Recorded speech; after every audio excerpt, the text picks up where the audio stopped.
अब आते हैं हम टीटीपी थ्रोम्बोटिक थ्रोम्बोसाइटोपेनिक परपरा की ट्रीटमेंट के ऊपर।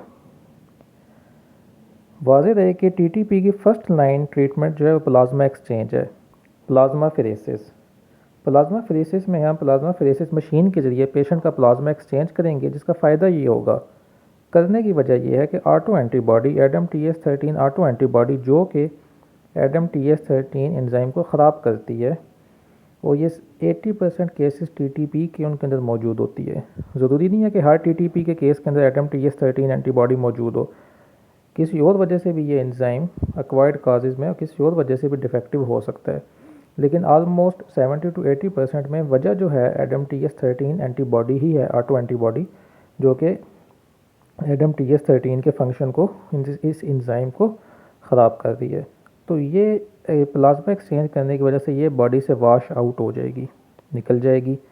दूसरा फ़ायदा ये होगा प्लाज्मा फेरेसिस का कि मल्टीमर्स वॉन विलेब्रेंट फैक्टर की जो प्रोटीन्स हैं आपस में मिल गई हैं, थ्रोम्बाई बना दी हैं और बहुत बड़े साइज़ के मल्टीमर्स बना दिए हैं, ये भी वॉश आउट हो जाएंगे। ये बॉडी में रहेंगे तो ये एंडोथेलियल से, जो एंडोथेलियल सेल्स हैं उनके साथ अटैच होंगे, वहाँ से वॉन विलेब्रेंट फैक्टर और रिलीज़ होगा, इनके साथ और आके मिलेगा, थ्रोम्बाई बड़े होते जाएंगे।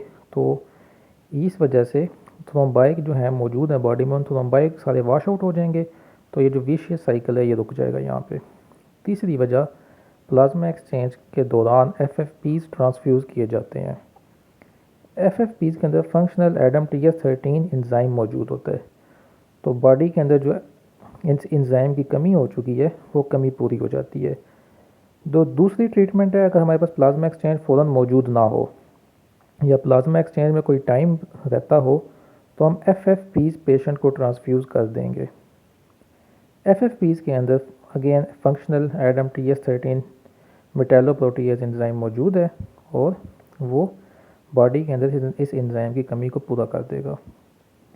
थर्ड जो है ट्रीटमेंट, हमारे पास कॉर्टिकोस्टेरॉइड्स हैं। कॉर्टिकोस्टेरॉइड्स का फ़ायदा ये होता है कि एक तो एंडोथेलियल सेल की जो एक्टिवेशन है, जो वॉन विलेब्रेंट फैक्टर मल्टीमर्स के बाइंड होने से हो रही है और उससे इन्फ्लेमेटरी साइटोकाइन भी रिलीज़ हो रहे हैं और अगेन नया वॉन विलेब्रेंट फैक्टर भी रिलीज़ हो रहा है, ये एक्टिवेशन रुक जाएगी। दूसरा, ऑटो एंटीबॉडी ADAMTS13 जो सबसे इंपॉर्टेंट बात है, इसकी प्रोडक्शन भी स्टेरॉइड की वजह से जिस्म के अंदर जो ऑटो एंटीबॉडी बन रही है वो ख़त्म हो जाएगी, रुक जाएगी, कम हो जाएगी। और तीसरी वजह स्टेरॉइड्स की और इम्यूनोसप्रेसिव की ये है देने की इन्फ्लेमेटरी साइटोकाइंस जो बॉडी में प्रोड्यूस हुए हैं, पीछे हमने पैथोफिजियोलॉजी में डिस्कस किए हैं इनको, वो भी बॉडी के अंदर से कम हो जाएंगे। फिर पाँचवीं जो हमारे पास ट्रीटमेंट है वो सपोर्टिव केयर है।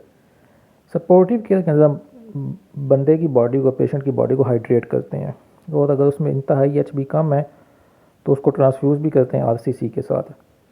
और ब्लीडिंग को रोकने के लिए हमने अगेन ऊपर बता दिया कि हमने FFPs दिए हैं पेशेंट को, लेकिन ब्लीडिंग की वजह से प्लेटलेट्स हम ट्रांसफ्यूज़ नहीं करेंगे। उसकी वजह यह सबसे इंपॉर्टेंट है, प्लेटलेट ट्रांसफ्यूजन लिख के उसके ऊपर क्रॉस का निशान लगाया गया है।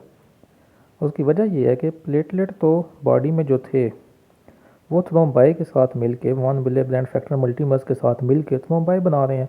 आप और प्लेटलेट दे देंगे पेशेंट को तो वॉन विलेब्रेंट फैक्टर मल्टीमर्स के मज़े हो जाएंगे, वो जो आपने प्लेटलेट ट्रांसफ्यूज़ किए हैं वो उनके साथ मिलके और थ्रोम्बाई बनाएंगे। तो इस वजह से ये एक इंतहाई फैटल कंडीशन पैदा हो जाएगी, हम प्लेटलेट इस वजह से नहीं देते। तो ब्लीडिंग को रोकने के लिए फिर हम FFPs देते हैं, बॉडी को हाइड्रेट करते हैं। हाँ, HB की कमी के लिए हम RCC दे सकते हैं। तो ये 5 जो हैं ये मेन स्टेज ऑफ ट्रीटमेंट हैं थ्रोम्बोटिक थ्रोम्बोसाइटोपेनिया के।